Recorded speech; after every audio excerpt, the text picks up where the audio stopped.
Berat nggak sih peran media alternatif sekarang dalam menghasilkan framing baru? Media alternatif jangan dianggap sepele.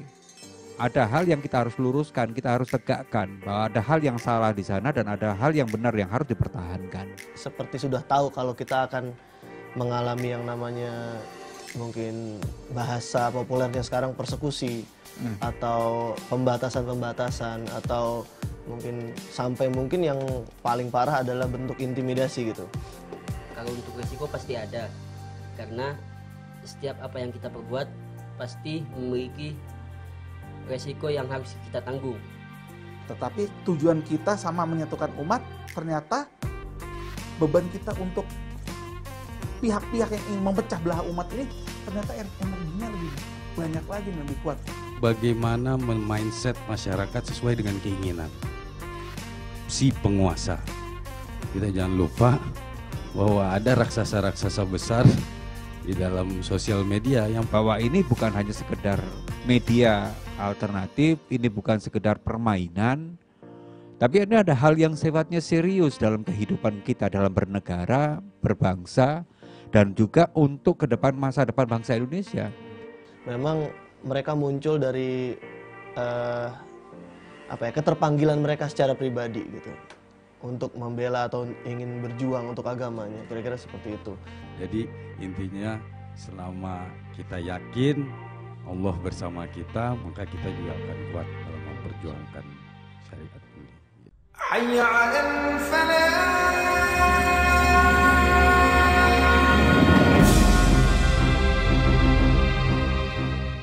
Alhamdulillahirabbil alamin, hamdan katsiran thayyiban mubarakan fi kama yuhibbu rabbuna wa yarda. Allahumma shalli wa sallim wa barik ala sayidina Muhammadin wa alihi wa sahbi ajmain. Assalamualaikum warahmatullahi wabarakatuh. Ikhwan akhwat, pendengar pemirsa Rasil dimanapun Anda berada, apa kabar? Saya Firman Muslim Tahir ditemani oleh Kang Angga, Kang Obi, dan Kang Fahri menemani minggu malam ikhwan akhwat semua. Hari ini adalah acara ini adalah acara terbaru di Rasil, yaitu Bincang Malam. Dulu acara kita berjudulkan Buka Mata Buka Telinga. Ini acara pertama bertemakan, masih sama sih temanya, mengenai buka mata buka telinga juga, cuman kita lebih fleksibel, kita ganti dengan judul Bincang Malam. Ikhwan akhwat, pada malam hari ini saya akan membicarakan mengenai media, terutama peran media alternatif di era modern. Ikhwan akhwat tahu nggak?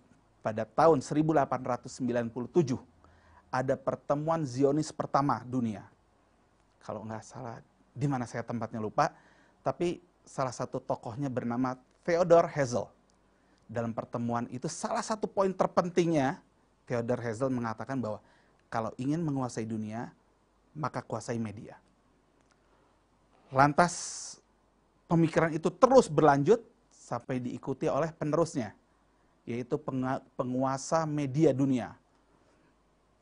Beliau memiliki lebih dari 11 media. Kalau di Inggris terkenalnya dengan BSkyB, di Amerika terkenal dengan Fox, CNN, dan lain-lain, namanya Rupert Murdoch. Dia juga menyatakan hal yang sama.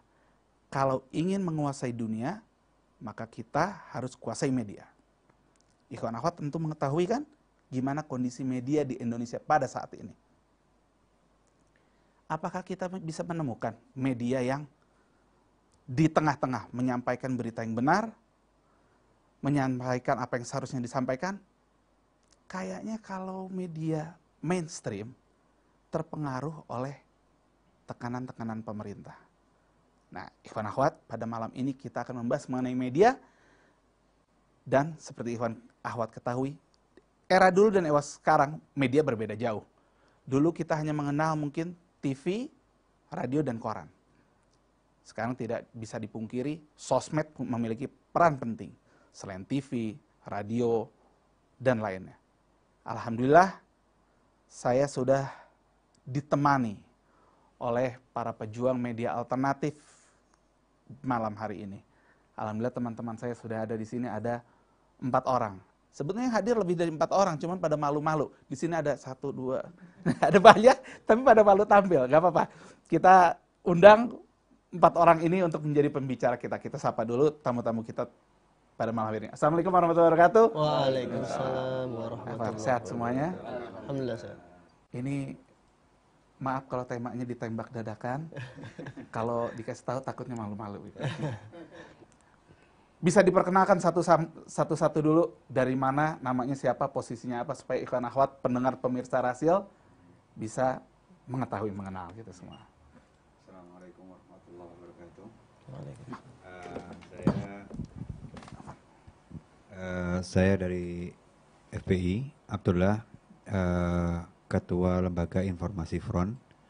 Ya, sebagai lembaga yang intinya memberikan informasi tentang kegiatan-kegiatan dari FPI dan juga sayap juangnya, serta juga ke kegiatan-kegiatan yang berunsur Islami, intinya seperti itu.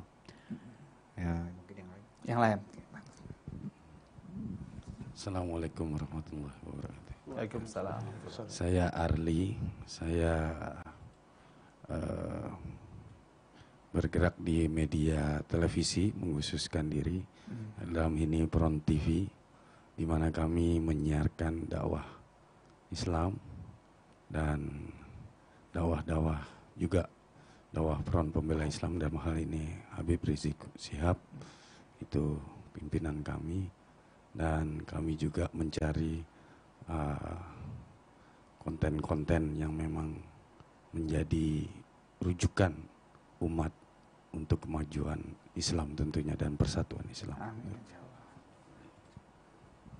Assalamualaikum warahmatullahi wabarakatuh. Waalaikumsalam warahmatullahi wabarakatuh. Saya Suhada dari Al-Hikmah TV. Seperti yang kakak saya, senior saya, kita juga bergerak di bidang dakwah, yaitu mencari konten-konten Islami dan menyebarluaskannya. Kita juga tidak bergerak hanya di TV saja, tapi kita juga bergerak di Facebook, Instagram, dan media sosial lainnya. Terima kasih. Paling ujung. Assalamualaikum warahmatullahi wabarakatuh. Waalaikumsalam. Nama saya Ahmad Mehdi Ghazali. Saya biasa dipanggil dengan Mehdi. Saya seorang video kreator dan juga seorang aktivis sosial media untuk perjuangan Islam. Nickname saya di Instagram dan juga Facebook Mehdi Maker. Jadi saya bergerak sebagai konten kreator untuk video-video dakwah dan perjuangan Islam. Mungkin lebih detailnya, mungkin orang lebih mengenalnya dengan sebutan The Revolutioners. Seperti itu. Kalau saya dari Rasil, tidak usah diperkenalkan lagi ya. Nah, gini, sahabat-sahabat saya semua nih. Seperti kita ketahui nih, tahun ini tahun politik. Tahun panas-panasnya suhu nih. Kita berharap media tetap bisa di tengah, jangan sampai kita menjadi cebong atau kampret. Biasa sekarang kan kayak cebong atau kampret. Nah, gini mungkin dari teman-teman saya, mungkin dari Front TV. Kalau Front TV kan udah terlalu identik bahwa pergerakannya itu adalah warnanya warna FPI. Apakah Front TV dengan warna FPI selalu mengangkat berita yang bertentangan dengan pemerintah saat ini?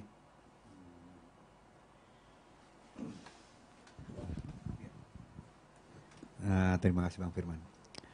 Jadi satu ulasan dari Bang Firman tadi juga yang juga bentuknya adalah pertanyaan ya, intinya apakah FPI akan bertentangan dengan pemerintahan, intinya kan seperti itu. Pada prinsipnya FPI tidak bertentangan dengan pemerintahan, tapi FPI adalah dalam perjuangannya adalah berusaha untuk meluruskan siapapun, baik media manapun yang intinya mempunyai kisi-kisi ataupun hal-hal yang sifatnya bisa merusak moralitas, bisa merusak generasi, bisa merusak tatanan keislaman. Intinya seperti itu. Kalau kita berseberangan dengan pemerintah tidak, karena pada intinya di FPI sendiri justru program-program yang tidak yang justru seharusnya dikerjakan oleh pihak pemerintah khususnya, malah FPI justru banyak terlibat.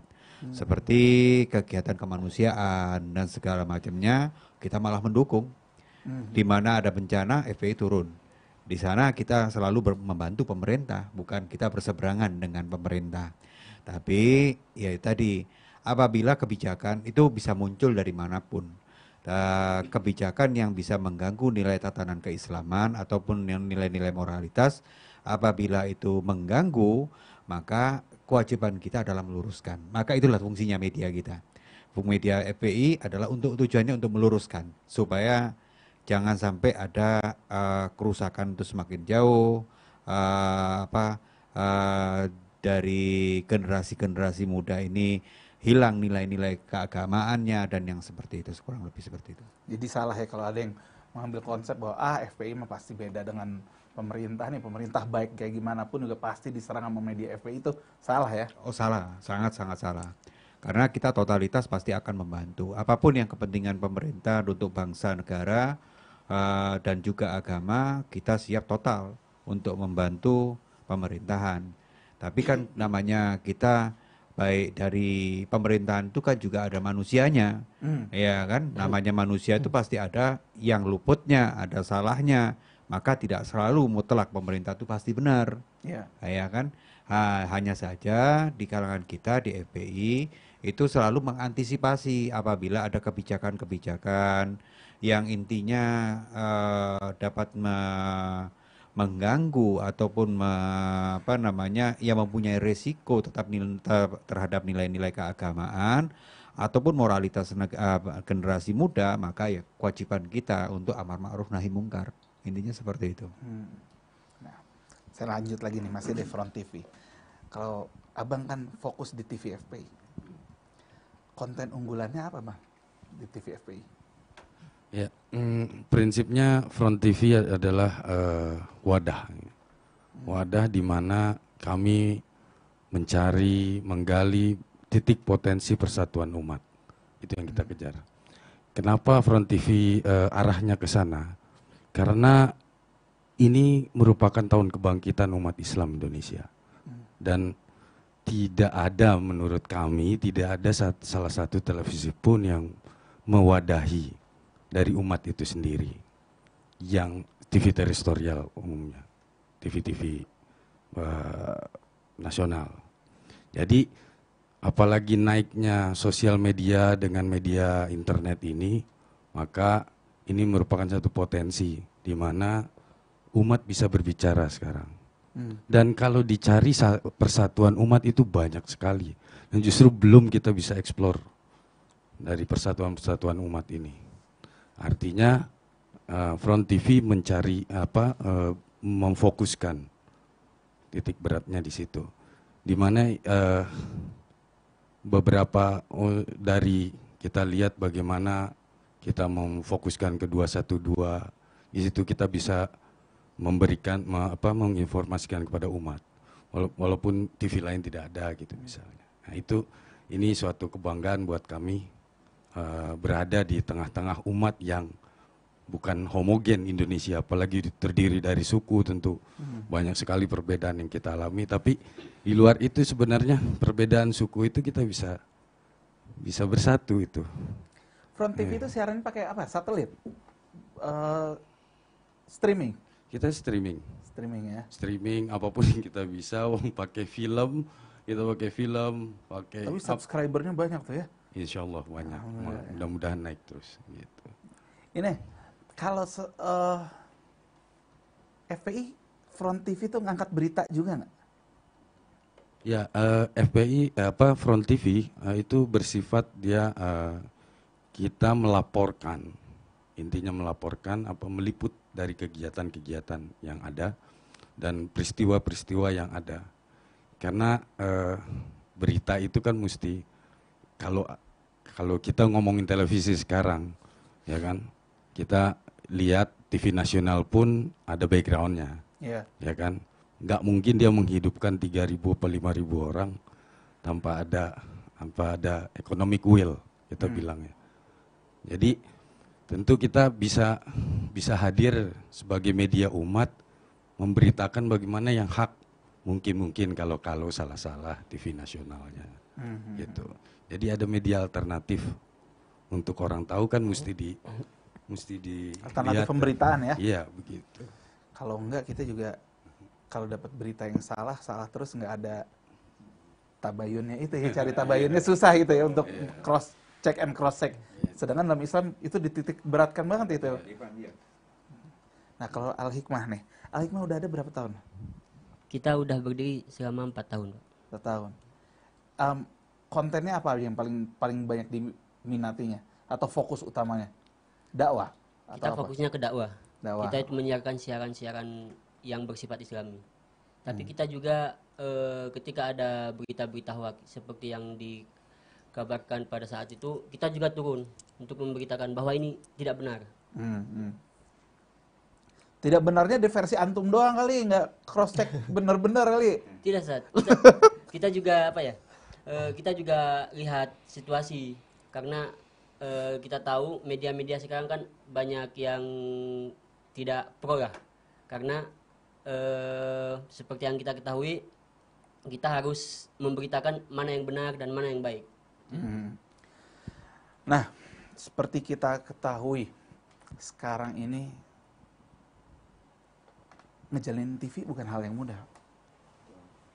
Pertama kita harus kuat di SDM, kita harus kuat di konten, kita harus kuat di pendanaan, kita harus kuat di jaringan kita. Nah, dari Front TV dan Al-Hikmah ini, jaringannya udah sampai mana aja sih? Sehingga bisa mendapatkan informasi, berita, untuk cross-checking berita, entah dakwahnya, entah mana aja. Jadi kan sebagaimana kita tahu kan bahwa FPI, Front TV itu sendiri adalah kepemilikannya ada di FPI kan, dan bergerak di bawahnya lembaga informasi Front. Kalau misalnya kita yang seperti Mas Firman harapkan tadi bahwa bagaimana kita bisa memiliki konten, bagaimana kita bisa menghidupkan satu TV, intinya kan seperti itu. Posisi kita alhamdulillah intinya kalau yang selama ini sebelum ini bahwa FPI itu dianggap seperti satu kelompok yang eksklusif yang tidak mampu menerima kemajemukan, nah ya kan, ibaratnya kelompok yang kolot lah intinya ya seperti itu. Ternyata kita mampu membuktikan bahwa kita nggak seperti itu. Pertama di Front TV banyak SDM kita itu dari kalangan mahasiswa. Itu yang pertama. Kita mampu menjaring mahasiswa-mahasiswa melalui dari pembimbing mereka yang intinya memiliki simpati terhadap perjuangan yang ada di FPI, sehingga kita mampu bersinergi. Yang waktu dulu mungkin orang anggapnya FPI ini ya paling anak-anak urusan SD yang tidak punya pemikiran maju dan segala macamnya. Tapi ternyata kita alhamdulillah kita bisa menunjukkan karya. Banyak justru bersatu teman-temannya dari kalangan mahasiswa maupun juga para orang-orang yang sudah selesai dalam kuliahnya, sehingga orang-orang yang sudah berkarir pun ikut terjun untuk bersinergi di Front TV ini. Jadi konten kita pun akhirnya beragam.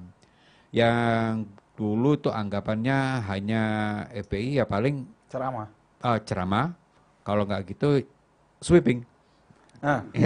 Ya kan, pilihannya kan cuma itu, ya kan. Ternyata di Front TV justru kita menampilkan suatu hal yang agak unik dari kejadian, berbagai macam kejadian kemanusiaan yang ada, tragedi kemanusiaan yang ada di Indonesia, di Nusantara ini. Kita mampu mengangkat bukan hanya sekedar hancurnya wilayah tadi, tapi dari aspek masyarakatnya, dari segi nilai-nilainya, dan hal-hal yang sifatnya persatuan dan yang lain-lainnya. Itu pun sudah mampu kita olah dan kita tunjukkan kepada masyarakat. Itu yang pertama. Terus kemudian dari segi yang lainnya, keterlibatan kita dari nilai-nilai politik. Dimanapun ada nilai seminar selama kita masih dibuka untuk ikut terlibat, ya, seminar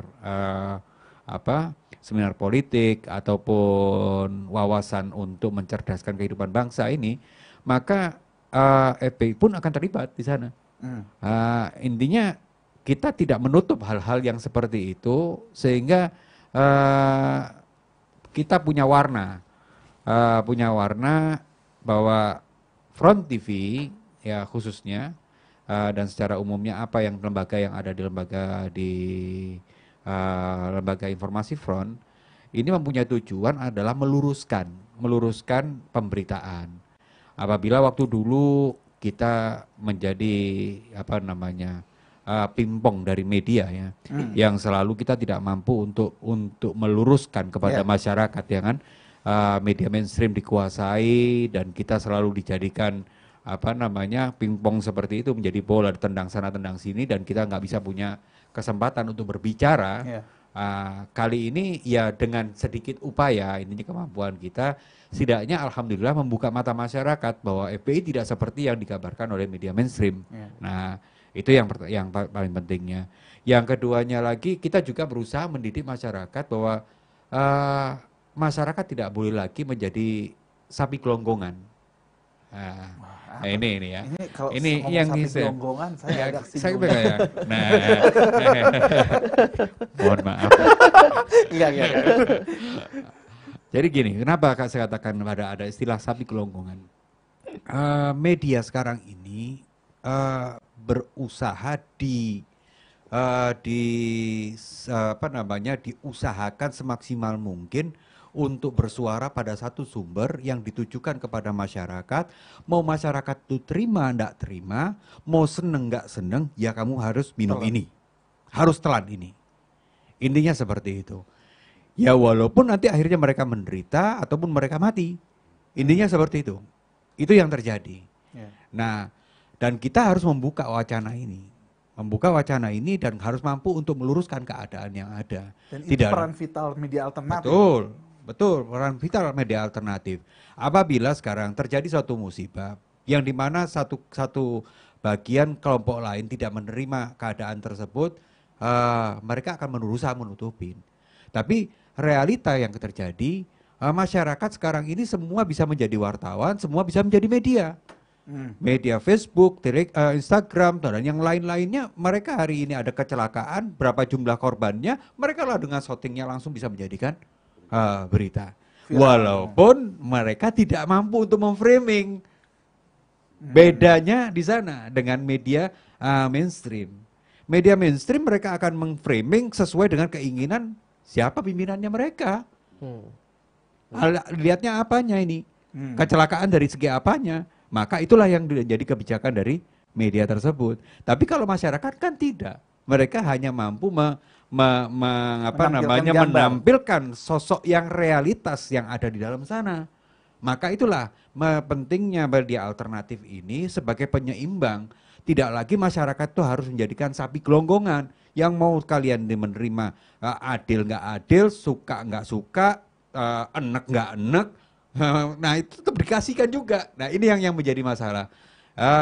Kan selama ini kan yang terjadi di beberapa tahun yang lalu, sebelum bangkitnya kalangan muda ini untuk mendirikan media-media Islam, itu media mainstream banyak sekali memberikan suatu pandangan penyudutan terhadap nilai-nilai keislaman tanpa kita sadarin, dan banyak itu mempengaruhi kalangan-kalangan awam. Sebagai contoh gini, saya menemukan satu media mainstream yang memberikan gambaran perkosaan di negara ini, di negara ini adalah yang terbesar, yang terbanyak di dunia. Di judul tersebut kemudian ada gambarnya, gambar masjid.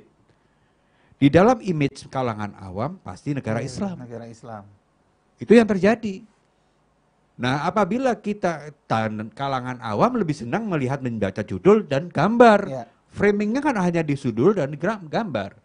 Nah, kemudian apabila kita mau menggali lebih dalam, ternyata yang dimaksud di situ adalah negara India. Nah, tapi kenapa kok masjid? Mereka nggak bisa disalahkan karena yang dipasang bukan masjid. Memang bentuknya adalah masjid, tapi yang dipasang adalah Taj Mahal. Ini loh, permainan seperti ini, permainan twist, ya, permainan simpul di otak yang dimainkan oleh media mainstream, yang kadang-kadang kalangan-kalangan awam tidak mampu untuk memilah dan memilih apakah ini benar atau salah. Yang ada mereka lihat, loh kok Islam seperti ini ya? Yang ada terjadi penyudutan dan degradasi terhadap keislaman itu sendiri. Nah, inilah yang harus harus diluruskan oleh kalangan ikhwan yang bergerak di dalam media. Ya semua yang ada di sinilah intinya mampu kita bergerak untuk meluruskan supaya masyarakat ini bisa terselamatkan, mungkin seperti itu. Ini mungkin ada sesuatu yang menarik tadi antum bicarakan mengenai framing. Kalau kita perhatikan sekarang ini media alternatif ini banyak menjamur. Baik yang sifatnya seperti sengaja menghancurkan pola pikir masyarakat, atau selalu selalu membentur-benturkan masyarakat. Jadi dari banyaknya media alternatif ini sering justru menimbulkan benturan antar umat. Nah, terkadang saya suka agak menyayangkan begini. Media-media alternatif ini kurang ahli dalam mengemas framing sesuatu ini menjadi suguhan yang menarik. Mungkin karena faktor semangatnya. Wah, kita harus meluruskan, tapi lupa ada framing-framingnya ini. Nah, menurut pendapat antum-antum semua ini, berat nggak sih peran media alternatif sekarang dalam menghasilkan framing baru atau berbenturan dengan media lain? Apalagi kalau kita semua nih, dari ujung yang paling sini sampai ujung paling sini, semuanya sepakat bahwa tujuan kita adalah menyatukan umat. Tetapi tujuan kita sama menyatukan umat, ternyata beban kita untuk pihak-pihak yang ingin memecah belah umat ini, ternyata energinya lebih banyak lagi dan lebih kuat. Menurut antum kondisi seperti ini gimana? Terserah, mau yang mana duluan? Adol. Ayo. Mau paling ujung juga boleh. Iya, udah oke ini. Bismillahirrahmanirrahim. Yang pastinya kita berjuang ini kan pertama kita bicara basicnya dulu ya. Secara fundamentalnya artinya basicnya niatnya itu ikhlas lillahi ta'ala. Karena memang itulah salah satu dasar yang memang diperlukan untuk berjuang di medan manapun gitu. Nah, di medan media sosial maupun teman-teman yang berada di medan TV progresif atau alternatif media itu sebenarnya itu sudah bagian jadi sebuah konsekuensi yang pasti sudah. Jadi dari awal bergerak itu kita seperti sudah tahu kalau kita akan mengalami yang namanya mungkin bahasa populernya sekarang persekusi atau pembatasan atau sampai yang paling parah adalah bentuk intimidasi gitu. Kayak misalnya saya bergerak di sosial media selama 3 tahun ini, momennya sih sebenarnya belum 3 tahun, sekitar 2 tahun lebih. Momennya awalnya ketika aksi 4.11 di tahun 2016. Artinya disitulah mulai ramai bermunculan para aktivis sosmed ya. Aktivis sosmed untuk yang mereka hadir secara militan dan juga backgroundnya tidak terstruktur, artinya tidak berbadan gitu. Jadi memang mereka muncul dari keterpanggilan mereka secara pribadi gitu, untuk membela atau ingin berjuang untuk agamanya, kira-kira seperti itu. Dan adapun segala konsekuensinya itu memang sudah terfikir, tapi mungkin pada saat sekarang ini ternyata kita juga nggak menyangka ternyata konsekuensinya itu lebih parah dari yang pernah kita pikirkan gitu.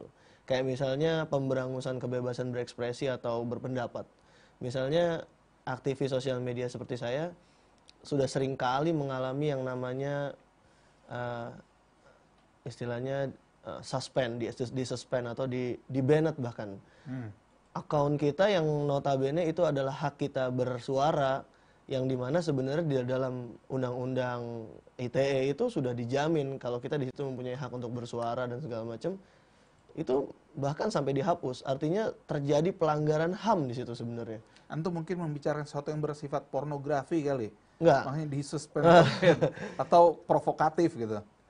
Sebenarnya gini, konten itu kalau menurut kita, menurut saya pribadi, apakah itu provokatif atau tidak, sebenarnya apakah konten tersebut menyinggung kepentingan atau urusan dari pihak-pihak yang berkuasa sebenarnya. Jadi misalnya, karena memang aplikasi dan regulasinya dipegang sepenuhnya oleh mereka, jadi artinya kita tahu Komisi Penyiaran ini memang punya tangan-tangan, istilahnya shadows hands lah gitu. Kayak tangan-tangan bayangan yang bisa mengatur di belakangnya dengan, ya mungkin sesuai dengan apa yang mereka mau gitu. Akhirnya ya media sosial ini juga akhirnya tidak bebas lagi artinya gitu. Tidak lagi terdapat yang disebut dengan freedom of speech, itu sebenarnya sudah mereka langgar dengan sendirinya. Artinya di sini kayak misalnya background kejadian pada tahun 2016 adalah kasus penistaan agama. Kenapa akhirnya muncul begitu banyak citizen journalism? Artinya semua orang ingin merekam sendiri dan mengabarkan langsung. Artinya pada saat itu belum terbentuk itu yang namanya aktivis-aktivis sosmed yang memang sekarang punya puluhan ribu bahkan ratusan ribu pengikut tuh belum ada. Artinya cuman kita melaporkan apa. Jadi ternyata keterpanggilan itu memang tidak ada yang merencanakan ya, kecuali ya keyakinan kita Allah yang menggerakkan lah, kira-kira seperti itu. Dan memang akhirnya kita mau nggak mau ya juga merasakan juga seperti apa yang dirasakan mungkin saudara-saudara kita yang hidup bukan di alam demokrasi, kayak di alam negara-negara yang otoriter, yang komunis. Kira-kira seperti itu. Mungkin sekarang Indonesia berada di alam yang mungkin sudah tidak demokrasi lagi gitu. Karena memang kebebasan berpendapat dan kebebasan untuk membela diri itu sudah juga mulai dibungkam. Kira-kira kebebasan membela diri untuk dibungkam. Iya. Ikhwan akhwat, tahu tidak? Dalam sejarah peradaban manusia, tipikal perang manusia ini sudah mengalami berbagai macam perubahan. Ada yang dengan senjata awam seperti kayu, batu, berkembang lagi dengan pistol, rudal, nuklir, dan lain-lain. Ternyata di era paling modern ini, jenis perang pun sedikit, bahkan bisa saya bilang banyak berubah. Sekarang mungkin kalau dari segi persenjataan tidak frontal seperti dulu, walaupun ada di beberapa titik tetap melakukan perang frontal, tapi pada era modern ini perangnya lebih dahsyat, yaitu melalui perang pemikiran. Pemikiran kita sebagai umat manusia yang dihancurkan, diperangi, sehingga kita sedikit sulit membedakan mana yang hak, mana yang batil. Ikhwan akhwat, saya masih kembali bersama narasumber kita yang berada di sini. Saya langsung aja ke Mehdi. Mehdi tadi cerita mengenai untuk mau klarifikasi aja sekarang kita dihambat. Oke lah, kalau mengangkat berita, suatu berita mungkin ada kepentingan dari pihak-pihak tertentu yang merasa berita ini kalau diangkat nggak baik nih, nggak elok, atau menjatuhkan kredibilitas, atau merusak tatanan yang udah aman. Apakah sedemikian parah sampai untuk klarifikasi pun sulit? Sebenarnya fenomena ini terjadi ketika rezim atau pihak yang sedang berkuasa pada saat ini hendak menutupi kekurangan-kekurangannya dari rakyatnya yang tadinya konstituennya sendiri, yaitu pemilih mereka sendiri. Artinya mereka hendak mengcover mungkin berbagai hal yang gagal mereka capai pada awal, janji-janji awal mereka sebelum berkuasa, seperti itu sebenarnya. Atau mungkin juga ada mungkin niat-niat buruk daripada penguasa atau rezim yang mungkin sudah terbaca terlebih dahulu oleh para aktivis, oleh para tokoh yang tentunya kadang ada yang dari pihak berseberangan atau oposisinya, atau mungkin dari rakyat secara umum gitu. Jadi terutama kan kita punya di negara ini kan terutama banyak sekali kaum-kaum intelektual yang artinya mereka pandai sekali membaca gelagat ketika apakah suatu pemerintahan ini berjalan dengan sudah sesuai pada relnya atau dia ternyata berbelok di tengah jalan atau mereka mungkin punya maksud yang lebih buruk dari itu. Artinya tanda-tanda dan indikasi tersebut sudah sangat mudah terbaca dan rakyat pun sudah merasakan langsung bagaimana kinerja mereka selama mereka menjalankan roda kekuasaan. Kira-kira seperti itu. Dan sulitnya adalah ketika rakyat ini ingin bersuara lalu mengalami yang tadi saya sebut dengan pembungkaman, artinya gitu. Dan ketika ada misalnya suatu program atau kegagalan pemerintah yang hendak digugat, itu sangat disayangkan rupanya pemerintah atau rezim ini menggunakan alat-alatnya untuk supaya kita tidak mampu untuk menyuarakan itu gitu. Jadi sebenarnya terjadi banyak sekali ketimpangan ya, artinya terutama dalam kebebasan berekspresi, freedom of speech tadi. Dan itu sangat disayangkan. Contohnya di media sosial. Banyak sekali akun-akun media sosial yang lantang berbicara atau menyuarakan suara hati rakyat itu mengalami banned atau penendangan atau pengusiran lah gitu istilahnya. Artinya tanpa satu penyebab yang jelas. Kalau misalnya kita tahu kalau kita bersosial media, konten yang sudah fix untuk tidak boleh diedarkan di dalamnya adalah pertama pornografi. Yang kedua itu adalah fitnah. Artinya membicarakan sesuatu yang jelas itu fiktif gitu. Artinya menjelekkan suatu pihak tapi tidak berdasar. Itu yang kedua. Yang ketiga adalah berbicara tentang heretik atau aliran sesat. Itu juga ada aturannya. Jadi di UU ITE internasional ya, ini bukan hanya di Indonesia tapi secara internasional. Itu yang 3 hal yang paling utama yang nggak boleh disentuh. Kalau bersuara atau protes atau kritikan terhadap pemerintah itu sebenarnya masih dibolehkan di dalam sosial media. Cuman yang jadi pertanyaan adalah kok beberapa waktu belakangan ini itu pun juga termasuk ke dalam pelanggaran panduan komunitas gitu. Sampai adanya penghapusan beberapa banner, kayak misalnya kita tahu ketika ada orang yang punya simpati terhadap Imam Besar Habib Rizik Syihab, fotonya dalam hitungan menit terhapus. Artinya si penghapus ini mungkin pihak Instagram atau Facebook ini nggak punya alasan tertentu, cuman melanggar panduan komunitas. Artinya mereka pun sebenarnya tidak punya alasan yang cukup reasonable ya, yang cukup bisa dijadikan alasan kuat gitu, nggak ada. Jadi memang ya sudah, kalau kalian berseberangan, apapun yang berhubungan dengan yang berseberangan dengan kami akan dihapus. Artinya saya melihat di sini ada seperti satu tindakan yang menggambarkan tangan besi ya, seperti otoriter gitu, seperti itu. Jadi kadang-kadang kita melihat bahkan Rusia yang jelas negara yang mempopulerkan komunis sendiri saja tidak segalak itu terhadap sosial media gitu. Bahkan kemarin sempat disinggung propaganda Rusia. Nah, itu saya buat juga videonya gitu. Itu sangat disayangkan sekali. Dan memang aktivis-aktivis media sosial dari luar negeri juga memprotes hal ini. Rupanya jadi sorotan juga di luar gitu. Oh gitu? Oh iya. Kondisi di kita? Betul. Sosial media ini kan orang terkoneksi dari seluruh dunia. Nggak ada batasannya. Jadi memang kok citizen journalism dan juga konten kreator di Indonesia ini kok nggak bebas gitu. Mereka mengamati gitu. Terjadi dialog antara konten kreator di YouTube atau di Instagram yang punya hubungan dengan Indonesia, mereka menanyakan ada apa di Indonesia gitu. Siapa sih yang berkuasa gitu. Tapi ada yang unik ya. Kalau kita berbicara nih, yang ada di sini pasti punya YouTube channel rata-rata. Yang unik adalah apabila kita mengangkat suatu berita yang mungkin isinya positif, hal positif, atau pelurusan berita, namun dianggap sesuatu yang resisten terhadap kebijaksanaan yang ada, itu sepertinya dapat warning besar. Padahal saya ini cukup khawatir dengan konten-konten atau hal-hal yang ada di YouTube. Contoh, ada konten YouTube di mana seorang anak memamerkan dia membeli mobil di atas 2 miliar. Dipamerkan, memakai sepatu di atas berapa juta, membeli handphone baru yang seharga di atas 15 juta. Jadi konten-konten yang menjadikan masyarakat Indonesia ini sebagai konsumtif.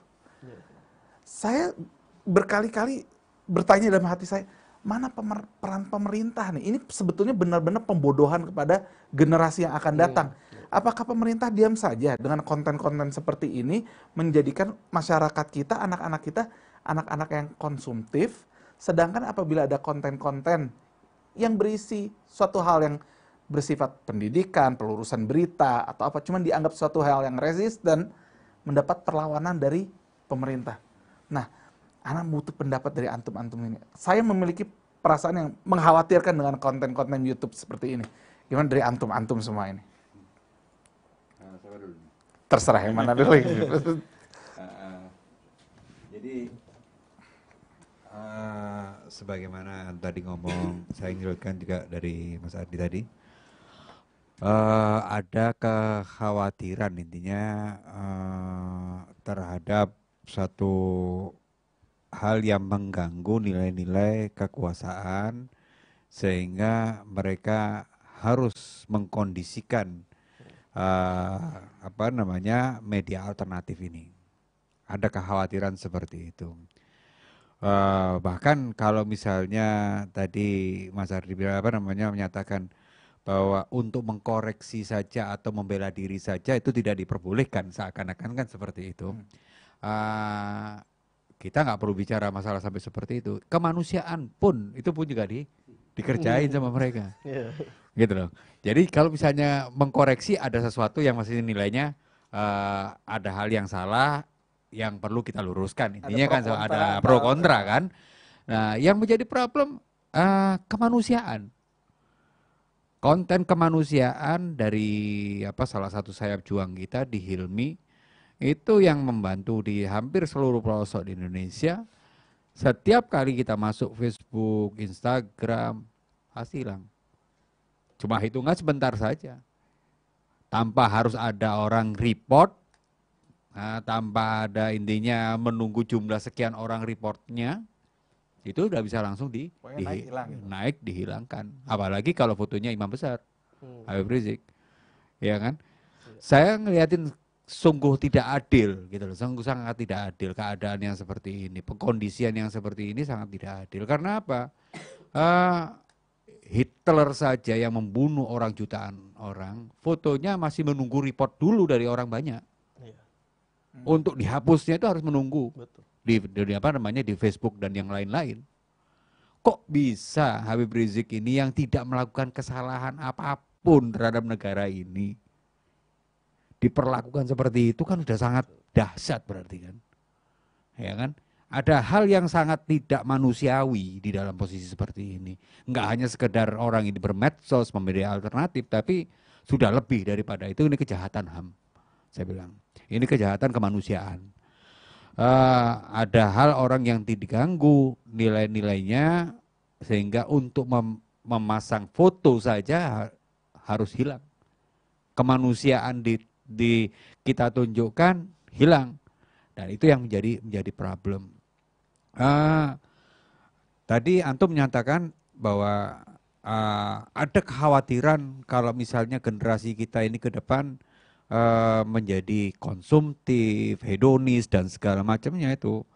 Ini malah lebih parah lagi. Kalau itu masih ada bisa kita berikan bimbingan dan segala macam kepada orang-orang yang intinya hanya pada kelompok-kelompok tertentu yang memang punya duit, intinya kan seperti itu. Tapi bagaimana dengan akun-akun, mungkin bukan hanya 1, 2 akun, 10, 100 akun, ribuan akun pornografi yang ada di mana-mana di media alternatif yang itu tidak langsung dihapus oleh pemilik media ini, bahkan untuk menghapus pun harus menunggu berapa banyak jumlah report yang terjadi. Lebih parah malah. Kita ngelihat ini memang ada hal-hal yang sangat yang perlu kita membuka mata masyarakat gitu ya. bahwa ini bukan hanya sekedar media alternatif, ini bukan sekedar permainan, tapi ini ada hal yang sifatnya serius dalam kehidupan kita dalam bernegara, berbangsa, dan juga untuk ke depan masa depan bangsa Indonesia. Media alternatif jangan dianggap sepele. Ada hal yang kita harus luruskan, kita harus tegakkan, bahwa ada hal yang salah di sana dan ada hal yang benar yang harus dipertahankan. Hanya saja posisi sekarang ini kebenaran itu menjadi salah, yang salah menjadi benar posisinya. Iya kan? Ya sudah sebagaimana sebetulnya sih saya nggak jawab ini sudah sunatullah ya. Apa Nabi sampaikan bahwa akan terjadi suatu zaman nanti yang mungkar dikatakan yang yang ma'ruf dikatakan yang mungkar. Ya, inilah sudah terjadi sekarang. Tapi ya tidaklah menyurutkan perjuangan kita. Nanti akan muncul terus perjuangan baru yang lebih kreatif, yang lebih energik dan sistemik untuk memperjuangkan kondisi bangsa ini agar kita bisa menjaga keutuhan bangsa, baik moralitasnya, agamanya, maupun persatuan dan kesatuannya. Mungkin itu saya bilang. Ada mau nambahin? Mungkin kita tadi mendengar pernyataan Bang Firman tadi, kita mesti lihat bahwa ada kata namanya hegemoni. Artinya bagaimana menguasai suatu kaum. Jadi dari hegemoni itu kita bisa lihat will, ya kan, kemauan. Ada dasar pergerakan itu didasari oleh kemauan, will. Apakah dia political will, apakah dia nation will, apa economic will. Nah, tambah lagi religion will. Artinya kalau media sosial ini memang didesain untuk menguasai satu bola dunia ini, globalisasi ini, untuk menguasai manusia itu sendiri. Karena tadi mungkin ada economic will, political will. Nah, gimana kita lihat proksi, ya. Proksi itu perang bayangan, ketimbang perang fisik yang menghabiskan dana. Dana besar sampai menghancurkan ekonomi Amerika. Sampai sekarang Amerika sudah mengakui bahwa kesalahan intelijen pada keluarga Osama. Itu kan resmi. Terus bagaimana berita yang kemarin? Artinya begini, hegemoni ini sosial media ini sekarang berita sudah tidak lagi penting. Pentingnya artinya yang penting bagaimana mindset masyarakat sesuai dengan keinginan si penguasa. Kita jangan lupa bahwa ada raksasa-raksasa besar di dalam sosial media yang pasti lambat laun memang kita dikasih free dulu kayak aditif. Ya, kayak ketergantungan. Kita bikin account dengan leluasa. Next time we never know what they will do to us, ya kan? Kita nggak akan pernah tahu. Karena negara ini dulu kerajaan, terus ganti presidensial, ganti negara berubah-berubah. Diharapkan negara ini mengikuti hegemoni dari segelintir kaum. Itu intinya sosial media. Artinya orang bisa dengan bebas, tapi nanti kebebasan yang semu menurut saya. Nah itu makanya kita mencoba mengambil religion will. Gitu. Religion will nih itu ya yang diambil. Kira-kira gitu. Nih. Ini yang unik ya. Tadi saya ngalamin itu. Ya Pak ya, Bapak-bapak semua. Saya pernah foto dengan Habib Rizik. Saya upload berapa tahun yang lalu? Sebelum 2016 mungkin 2014. Lalu foto yang sama saya upload lagi di tahun lalu. Akun saya diblok. Dan setelah itu karena di blok pertama itu cuma berapa? 3 hari ya? 3 hari. Habis itu foto saya sama Habib Rizik itu saya taruh di folder foto saya sama beberapa ulama. Bloknya dibuka, tapi foto semua saya sama ulama-ulama hilang. Hilang semua, nggak ada. Nah kan menarik ya, saya cuman foto sama Habib Rizik. Atau Mas Mehdi tadi bilang untuk meluruskan berita. Atau Pak Abdullah bilang tadi untuk mengenai kegiatan kemanusiaan sosial. Antum tahu nggak? Saat ini antum sangat mudah mencari account prostitusi online, terutama di Twitter atau di akun lain, dan mereka aman-aman aja. Dan lebih parahnya lagi, account ini berani menampilkan sesuatu yang tidak senonoh, secara vulgar. Dan ini tidak ada reaksinya apa-apa. Sedangkan kita menyampaikan sesuatu yang meluruskan berita kah, entah kayak, oke, yang tadi antum cerita bahwa Hilmi itu kan kalau nggak salah untuk urusan bencana alam ya. Saya masih bingung kalau bencana alam aja masih diblokir tuh, apa yang diblokir ya? Kayaknya apakah menyelamatkan orang dari longsor, apakah itu dianggap suatu resisten terhadap rezim atau kebijakan pemerintah, atau menyelamatkan anak kecil yang tertimbun tanah, atau menolong anak kecil yang sedang membutuhkan bantuan tangan, itu satu hal yang membahayakan. Saya agak bingung sebetulnya dari bapak-bapak nih yang aktivis dari media alternatif ini, apa sih garis merahnya suatu hal yang membahayakan ini sehingga menjadi diblokir atau dianggap tidak layak naik di media sosial? Kalau menurut Ane pribadi, mungkin Ane bisa ada sebuah idiom yang cocok, itu sebenarnya Ane baru kepikiran, itu menutup kebaikan oposisi. Sebenarnya itu yang mereka pengen.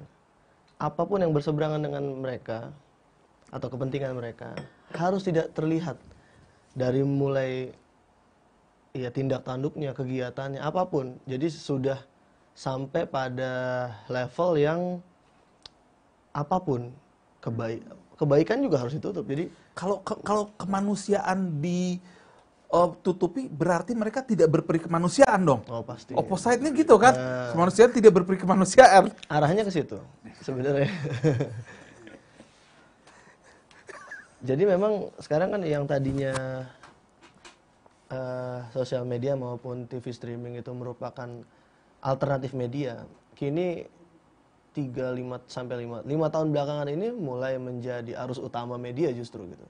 Artinya memang saya pernah mendapat informasi dari orang yang cukup capable di bidang itu. Jadi dia memang orang penyiaran, yaitu Bapak Said Mashabi. Kebetulan dia mantan direktur RCTI. Kemarin saya belum lama bertemu dengan beliau. Ya beliau bicara, memang penurunan dari penonton TV mainstream gitu, TV nasional itu sangat drastis sekali gitu. Jadi memang kalau tahun 1700-an Theodor Herzl, salah seorang yang disebut bapak rohaninya Yahudi kan dia sebutannya, Theodor Herzl itu, dia bilang siapa menguasai media dia akan menguasai dunia. Rupanya memang benar, makarnya Allah nggak akan bisa dilawan gitu. Dia merasa selalu bisa memetakan sesuatu, selalu bisa merencanakan sesuatu dan berhasil, ternyata memang selalu gagal gitu.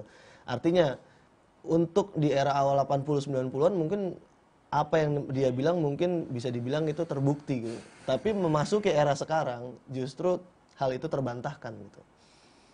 Ya itu berubahnya media alternatif mulai menjadi media arus utama gitu. Rupanya orang dengan berkembangnya smartphone gitu, yang sekarang sampai anak kecil pun punya smartphone sendiri. Ya sudah, media itu memang sekarang berada dalam genggaman tangannya orang masing-masing. Jadi televisi dan juga ya media-media yang sifatnya konvensional ya mulai ditinggalkan. Tapi sayangnya dengan fenomena smartphone ini nggak banyak juga loh. Handphonenya itu lebih pintar daripada orang yang makainya, sehingga mereka mendapatkan informasi-informasi yang salah. Ikhwan Akhwat, apakah Ikhwan Akhwat mengetahui bahwa subscriber terbanyak di ASEAN ada di akun YouTube di Indonesia? Yaitu total subscribernya berjumlah lebih dari 10 juta subscriber. Dan tahu isinya apa? Isinya kebanyakan dari menggambarkan bagaimana konsumtifnya orang ini. Tapi ikhwan akhwat nggak perlu bersedih dengan perlakuan dia, karena dia mendapatkan jauh lebih banyak dari apa yang dia belanjakan.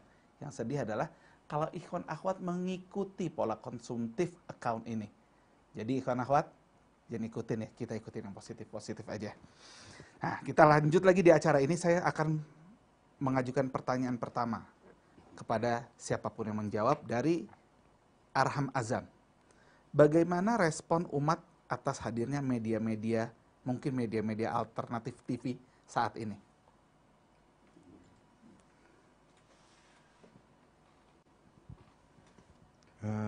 Untuk media alternatif TV memang sudah sangat diharapkan. Intinya dari umat pasti akan menjadi suatu pilihan. Ke depan ini banyak sekali pilihan-pilihan yang mereka itu akan semakin mampu untuk menseleksi. Tidak lagi hanya dikuasai oleh sekelompok orang yang memiliki kebenaran dalam pemberitaan. Nah, kalau kita bicara sebelum adanya media mainstream, media yang seperti waktu dahulu hanya ada TV, kemudian koran dan radio, maka pemberitaan mutlak ya hanya pemiliknya itu yang menyatakan seperti itu. Yeah. Nah, pada saat ini maka ada banyak pilihan alternatif dalam mengambil pemberitaan. Mereka dapat melihat, oh di sini akan membicarakan hal yang A, yang di sini membicarakan hal yang B, dan mereka akan memahami begitu banyaknya pilihan yang tadi sehingga twist mereka sendiri yang akan berpikir mana yang layak untuk mereka ikutin. Jadi nggak lagi hanya satu sisi, mau nggak mau kamu harus makan ini sudah. Nah, nggak ada sapi gelonggongan nggak lagi. ada sapi gelonggongan lagi. Nah itu ya. Jadi intinya semakin banyak media alternatif itu semakin bagus. Berarti semakin membuka pencerahan, membuka perspektif, karena dalam memandang suatu permasalahan itu tidak bisa hanya dilihat dalam satu sudut. Ya. Ada orang mempunyai view yang berbeda-beda. Saya mulai melihat meja ini dari sudut yang sini, kita hanya menyatakan bahwa ini akan bentuknya seperti ini. Dari pandangan sini melihat dengan bentuk lebar yang berbeda. Iya kan? Dan posisi seperti itulah yang menjadi menjadi alternatif pilihan yang bisa menyatakan nanti, oh ternyata memang apa yang dipandang oleh mereka ini terhadap meja tadi adalah sama-sama benarnya. Maknanya lebarnya cuma sekian, yang panjangnya cuma sekian. Intinya kan seperti itu. Itu mungkin ya seperti itu. Sepertinya kita ada penelpon masuk dulu, kita jawab dulu. Halo, Assalamualaikum. Waalaikumsalam warahmatullahi wabarakatuh. Ya, dari siapa Pak? Dari Pak Asri Sarif. Pak Asri Sarif. Silakan Pak. Ciputat. Halo Pak. Di Ciputat. Ya, silakan Pak. Silakan Pak. Jadi saya ini pertama saya menyatakan terharu mendengar banyak teman-teman yang masih memperjuangkan kepentingan Islam seperti bapak-bapak yang ada di sini. Pertama itu. Yang kedua, saya melihat keadaan sekarang adalah keadaan seperti yang dikhawatirkan oleh pejuang-pejuang kita, menjegal si Megawati jadi presiden. Akhirnya kejadian itu sekarang yang dia khawatirkan dulu itu inilah sekarang keadaannya, menurut saya begitu. Kemudian mengenai Pak Amin, banyak orang yang pihak-pihak lawan memburukkan beliau. Saya katakan Pak Amin itu kalau katakan salahnya adalah membuang kesempatan pertama dia aturan jadi presiden, kapan jadi presiden. Itu. Dan dia banyak ngeritik karena yang dilakukan oleh pemimpin sekarang ini banyak yang tidak sesuai dengan harapannya. Yang ketiga, berita-berita mengenai tenaga Cina itu yang berdatangan pakai senjata segalanya, dan kemungkinan komunis akan akan bangkit lagi. Bagaimana kira-kira pandangan bapak-bapak di sini? Itu yang perlu saya sampaikan. Terima kasih. Wassalamualaikum warahmatullahi wabarakatuh. Waalaikumsalam warahmatullahi wabarakatuh. Ya, Fadol, siapa nih yang mau jawab nih? Ini berita-berita yang tadi, entah berita-berita mengenai tenaga kerja asing yang ternyata banyak ya yang liput berdatangan ke Indonesia, walaupun resistensi pemberitaan terhadap yang menyatakan bahwa TKA itu banyak juga ada gitu. dan isu bangkitnya komunis itu. Apakah benar kondisinya seperti itu kalau di pegiat-pegiat media nih?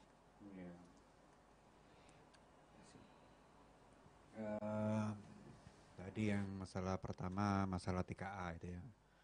Ya sebagaimana kita melihat bahwa di Morowali sehingga dari pihak bupatinya pun bereaksi kan. Kita melihat seperti itu. Maknanya itu bukan hoak. Bukan hoak, ada. Tapi perspektifnya yang mungkin akan menjadi berbeda. Apabila dalam kacamata rezim dengan kacamata para penggiat sosial, dengan kacamata masyarakat yang ditempatin oleh para TKA tersebut, pasti kacamatanya berbeda-beda. Ya. Nah, ya kan. Nah, perspektif yang harus kita melihat, yang paling utama, ya sebagaimana tadi bahwa media sosial atau media alternatif sebagai media Muslim, kita berkaca yaitu pertama adalah satu untuk memperjuangkan nilai agama. Yang kedua kita memperjuangkan masalah nilai negara dan bangsa. Posisinya seperti itu. Apabila ada seorang warga negara melihat adanya begitu banyak TKA yang muncul datang ke negara ini, ada kekhawatiran bagi mereka, itu hal yang wajar-wajar saja. Hal-hal yang wajar. Karena apa? Karena di negara lain pun juga pernah terjadi sesuatu TKA itu merebut ke negara. Ya, itu ya. Maknanya ada contoh gitu loh. Ada contoh yang pernah terjadi seperti di Tibet. TKA masuk, setelahnya bekerja, mereka merebut kekuasaan, merubah menjadi wilayahnya mereka. Itu pun terjadi. Nah, apabila ada bangsa Indonesia, warga negara Indonesia yang cinta terhadap negaranya, kemudian mempunyai persepsi yang seperti itu, ya tidak salah. Iya kan? Nggak salah dalam pandangannya mereka. Karena apa? Ini berbahaya. Tapi ada pun kalau misalnya ada orang yang melihat nilai dalam sinergisitasnya ekonomi, pandangan oh ya karena TKA itu lebih murah, nah, dan yang lain-lainnya, ya bagi kita juga itu bukan sah-sah saja. Tinggal mana kita melihat tolak ukurnya benar atau tidak. Yang lebih baik yang kita tolak ukur ekonomi atau nilai tolak ukurnya masalah seperti yang dipandang bahwa itu mengkhawatirkan mengenai kondisi kebangsaan kita. Intinya yang seperti itu. Jadi kalau misalnya dari kita penggiat media sosial tidak boleh memberitakan hal-hal yang seperti itu, ya kita konyol bahwa orang memang ada kok di airport itu ada, jumlah yang datang banyak. Kemudian di Morowali itu pun juga diberitahukan oleh para bupatinya dan itu pun juga pemberitaannya juga ada. Jadi memang itu realita. Hanya saja bagaimana memandangnya kasus ini. Kita memandangnya sebagai kasus yang sebagai ancaman suatu nilai kebangsaan negara, atau kita memandangnya dari segi ekonomi. Kadang ada yang memandang oh nggak apa-apa, orang mereka membantu juga kok untuk pembangunan dan segala macamnya. Tapi ada juga yang mengatakan oh udah seperti itu juga karena bangsa kita juga banyak yang penganggur. Kok datangin pengangguran yang lain? Nah, intinya kan seperti itu. Nah, intinya banyak lah. Jadi perspektifnya berbeda-beda, tapi ya kembali kepada masyarakat, tinggal tingkat kewarasan berpikir. Gitu loh. Tinggal tingkat kewarasan kita berpikir dan alternatif banyaknya media ini yang akhirnya membuat kita itu semakin semakin sehat. Ya, ada pilihan adalah semakin sehat. Hanya satu saja ya tadi saya bilang seperti sapi gelonggongan. Nah, itu. Ada yang mau nambahin? Kalau saya mungkin nambahin gini, kita mesti punya platform yang sama dalam bernegara. Artinya kebenaran universalnya mau diterapkan di mana, gitu. Karena kalau tadi seperti Habib bilang bahwa point of view banyak, tapi dalam negara ini kan isinya faksi-faksi ya, ada faksi nasionalis, ada faksi religius, ada faksi ekonomi. Nah ini kalau yang Yang baik itu kebenaran universal yang mana di antara vaksin ini? Yaitu ketahanan. Ketahanan, kedaulatan. Itu harus. Makanya orang Jepang anak TK-nya dididik nasionalisme dulu. Ini batas negara supaya semua orang seragam. Yang saya takutkan adalah kalau pemerintah ini jadi korporasi. Ya, apalagi dengan serbuan internet untuk ngatur orang segala macam media sosial. Kalau dia udah korporasi tentu mencari profit sebesar-besarnya. Dan ingat, profit sebesar-besarnya prinsip ekonomi harus jalan dengan usaha sekecil-kecilnya. Itulah tujuan proxy war, usaha sekecil-kecilnya. Tanpa harus ada perang fisik, dengan mengambil termasuk menggiring penonton tadi menjadi materialis. Itu karena banyak pesanan. Nah, kebenarannya kita letakkan di mana? Mau ketahanan bernegara, artinya kita menjadi bangsa yang kuat, yang kokoh.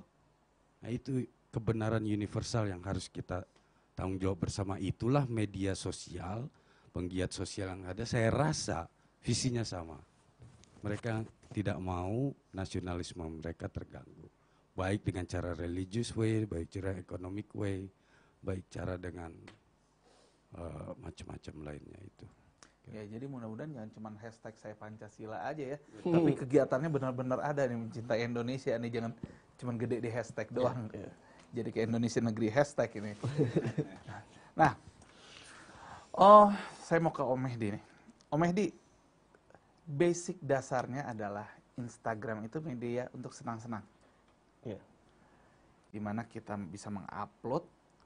Sebetulnya intinya gini, kalau dulu kita foto, kita taruh di album foto. Kalau kita mengambil album foto berarti kita harus ada space yang kita sediakan. Dan album foto kita tahu, makin banyak isinya berat dan gede. Akhirnya lahirlah aneka ragam sosmed ini terakhir di Instagram. Yang lumayan fenomenal. Yang bersaing pada orang itu aja kan Facebook dengan Instagram. Asalnya Instagram dengan upload untuk cuman foto-foto pribadi. Yang unik adalah peralihan kita, Pak, sebagai manusia. Dulu kalau kita punya buku diari, kayaknya kalau buku diari kita kebaca orang tuh marah. Di situ curhatan kita gitu, cinta ke siapa, sayang ke siapa, kesel apa, di buku diari. Dan gak mau dilihat. Nah, era sekarang beralih. Buku diari itu kalau likernya dikit, kok yang nge-like dikit sih? Gimana caranya supaya yang nge-like buku diary kita makin banyak? Sehingga banyak kejadian-kejadian aneh, acting aneh, tingkah laku aneh dimasukkan di buku diary itu, sehingga banyak yang nge-like. Nah, beralih dari tadinya cuma untuk naruh foto, pamer diary, nah sampai sekarang akhirnya album foto ini dijadikan suatu media dakwah, media perjuangan. Aneh nggak berjuang melalui media itu? Jadi dari kacamata para konten kreator atau para pejuang dakwah di media sosial, sebenarnya itu merupakan sesuatu yang bisa dibilang tidak disengaja ya. Kecuali memang yang nggak disengaja? Iya, kecuali memang awalnya dia pernah bermain sosial media sejenis itu, lalu dia melihat ada peluang berdakwah, lalu dia membuat account baru atau platform sendiri untuk berdakwah, ya itu beda lagi gitu. Ada yang disengaja, ada yang tidak gitu. Jadi, adapun kenapa akhirnya Instagram atau Facebook dan media sejenisnya menjadi media alternatif untuk dakwah adalah karena disitulah tempat berkumpulnya manusia, di mana disitulah platform tersebut akhirnya berubah menjadi sebuah media marketing gitu. Artinya kita menjual apapun, kita menawarkan apapun, ya itu hanya menjadi sebuah alat. Jadi tidak ubahnya seperti etalase toko gitu. Artinya media sosial yang tadinya hanya untuk terkoneksi dengan sesuatu yang kita sukai, misalnya ada fitur fanpage atau lain-lainnya. Kita misalnya menyukai suatu klub bola, artinya kita sudah punya fanbase bola, grup bola tertentu yang kita bisa kumpul bersama fans lainnya di situ, atau fans grup musik, atau sekarang mungkin dakwah sedang hebat-hebatnya ada fanbase-nya para ustadz juga ada di situ, gitu. Artinya dakwah ini bagian dari komoditi media sosial gitu. Dan sekali lagi media sosial ini berubah dari yang tadinya sifatnya untuk mengkoneksi orang per orang, berubah menjadi suatu media untuk marketing gitu. Sebenarnya perubahan itu sendiri karena media sosial ini makin populer. Artinya memang yang namanya berdagang itu ya seperti kita tahu salesman gitu kan, dia tidak akan berkunjung ke tempat yang sepi atau dia menawarkan sesuatu di tempat yang tidak ada yang memperhatikan dia gitu. Pasti seorang salesman mencari satu tempat yang ramai, yang bisa terekspos banyak orang sehingga dia bisa bebas mempromokan apa yang dia mau. Ya sebenarnya di dakwah pun seperti itu sama juga. Para ustadz dan para pendakwah pun juga menggunakan media ini untuk berdakwah lebih luas dan lebih ringkas. Sebenarnya sama juga kayak mungkin niatnya kayak seperti ya tadi Bang Arli bilang apa, proxy war cost-nya lebih rendah gitu. Dalam hal yang dari sisi perspektif yang positif ya memang benar juga. Cost-nya menggunakan sosial media tuh lebih minimalisir gitu, diminimalisir gitu. Artinya mungkin pada zaman yang lalu yang namanya pendakwah itu ya memang dia harus mendatangi gitu. Artinya dia butuh waktu, butuh tempat, butuh masa lah, butuh pengorbanan seperti biaya dan segala macam. Sekarang dia tanpa ada batasan waktu bisa mengupload atau bisa mensiarkan apa yang ingin dia sampaikan gitu. Artinya memang di situ adalah salah satu bagian dari sisi positif dari media sosial gitu. Dan sebenarnya ada juga beberapa bahasan mengenai ini sudah sering kita tonton juga. Bagaimana sih dalilnya, bagaimana hukumnya berdakwah di media sosial. Hampir mayoritas para ulama dan ustadz-ustadz yang ternama memberikan dalil kalau itu memang boleh-boleh saja, sah-sah saja gitu. Dan ini hanya merupakan jalan saja gitu artinya gitu. Sama juga dengan aktivis politik gitu. Aktivis politik juga sama. Ketika dulu saya pribadi sebelum tahun 2015 saya pribadi mengikuti aktivitas politik ataupun aktivitas pergerakan Islam ya turun ke jalan gitu. Kita punya keberatan terhadap Israel atau PBB ya kita datang ke depan gedung perwakilan PBB di sini atau kita demo lah gitu, demonstrasi di depan kedubes Amerika. Ya kita ya zaman dulu mungkin masih zaman kuliah timbuk-timbukan langsung sama polisi kira-kira seperti itulah zaman-zaman itu. Tapi sekarang timbuk-timbukan komen. Ya, sekarang mungkin timbuk-timbukannya ya berubah wujud gitu. Artinya dari yang tadinya sekup saya sebagai ya istilahnya anak muda yang pengen suaranya didengar gitu. Tadinya ya saya harus turun ke jalan. Tapi ternyata saya turun ke jalan cuma bisa membantu meramaikan saja gitu. Artinya suara saya tidak didengar. Nah, ketika ada media sosial, ini memungkinkan ada fitur-fitur dan aplikasi yang memungkinkan suara saya pribadi bisa didengar orang. Dan ada memungkinkan ada orang-orang yang terwakili dengan apa yang saya suarakan. Kira-kira seperti itu. Ini berhubung waktu sudah mau habis, ini pertanyaan terakhir. Tujuan ini disebutkan ke Bang Mehdi sih, tapi saya kayaknya mau menanyakan ke semua nih, kayak karena global. Mas Atep juga kalau ada di sini saya tanya Mas Atep. Ini mau nanya, Bismillahirrahmanirrahim, Assalamualaikum warahmatullahi wabarakatuh. Apakah ada risiko tertentu sebagai aktivis dakwah sosmed atau media alternatif ini? Misalnya seperti ancaman atau apa? Terima kasih. Boleh dijawab dari Pak Abdullah dulu ke sana atau dari sana dulu ke sini?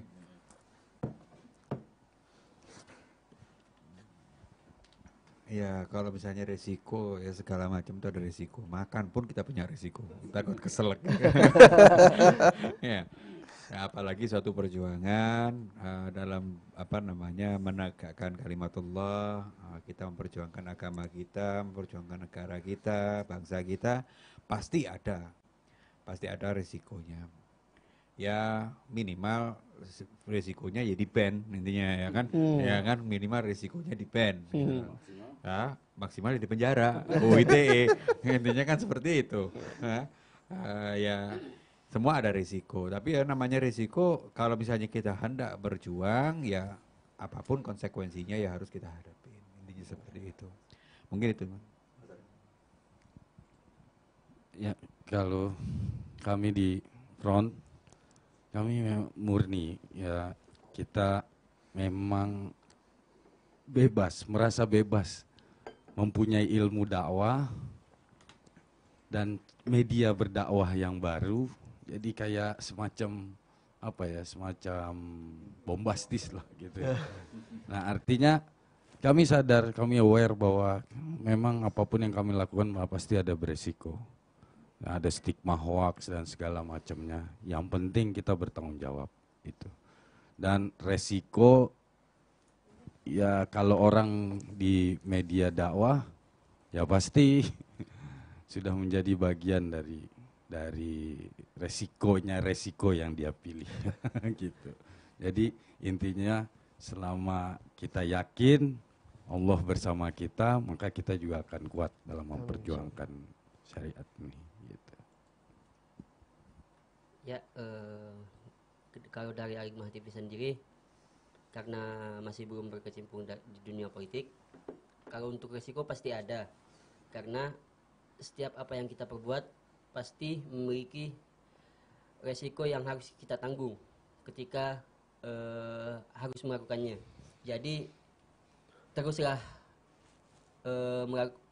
melakukan konten-konten atau menyiarkan dakwah Islam karena itu merupakan tugas kita sebagai umat Islam. Terima kasih. Kalau dari sudut pandang saya pribadi, awalnya saya berjuang untuk turun langsung mengkritisi pihak-pihak yang mungkin ingin istilahnya mencoba membungkam suara rakyat maupun suara umat Islam pada khususnya adalah sebenarnya kegerahan saya pribadi. Jadi dan itu saya sadar yang saya lawan ini juga sebuah kekuatan yang nggak main-main. Artinya mereka menguasai aplikasi untuk merubah regulasi hukum di dalamnya, memakai alat negara untuk mungkin saja menangkap saya. Gitu. Menangkap badan saya atau mungkin memenjarakan pemikiran saya gitu. Itu mungkin saja terjadi, tapi memang saya yang membuat saya menjadi percaya diri adalah apapun resikonya itu. Kan saya pernah mendengar dari seorang ulama, Islam ini akan jaya, di akhir zaman Islam ini akan menang. Apakah kalian hanya menjadi penonton, hanya tahu saja tanpa berbuat apa-apa, atau kalian menjadi bagian dari barisan tersebut? Tanpa kita Islam akan tetap menang dan akan tetap jaya gitu. Tapi saya memutuskan secara pribadi saya akan ikut dalam barisan tersebut walaupun mungkin andil saya hanya seperti titik noda gitu. Itu udah pribadi saya terus terang resiko itu udah ada. Jadi termasuk akun saya sebelumnya sudah pernah di-ban tanpa alasan, akhirnya bikin lagi seperti itu. Postingan-postingan klarifikasi mengenai berbagai hal juga dihapus segala macam. Tapi itu ya jangan sampai juga. Ya ini juga untuk anak-anak muda gitu. Media sosial itu jangan dipakai buat sekedar pamer harta atau senang-senang saja. Itu sah-sah saja, tapi jangan lupa kalau sebenarnya media tersebut bisa menjadi ladang pahala buat kita gitu. Terima kasih banyak saudara-saudara saya, Pak Abdullah, semuanya yang ada di sini. Ikhwan akhwat, sebelum menutup saya akan mengutip sedikit hadis Rasulullah yang menyampaikan bahwa sampaikan dariku walau hanya satu ayat. Ikhwan akhwat, perkembangan teknologi pada saat ini, perkembangan media sosial, media alternatif ini menjadi kesempatan kita untuk berdakwah. Pada saat ini dakwah tidak hanya mutlak milik ulama, tetapi kita, orang-orang biasa yang masih belajar, bisa ikut berdakwah. Seperti kata Rasulullah tadi, sampaikan dariku walau hanya satu ayat. Saya Firman Muslim Tahir ditemani oleh saudara saya Atif Setiabudi dan Obi, juga Kang Fahri di operator. Undur diri dulu, mohon maaf sebesar-besarnya apabila banyak kekurangan. Semoga ikhwan akhwat dapat membukakan pintu maaf sebesar-besarnya. Subhanakallahumma wa bihamdika asyhadu an la ilaha illa anta astaghfiruka wa atubu ilaik. Wassalamualaikum warahmatullahi wabarakatuh.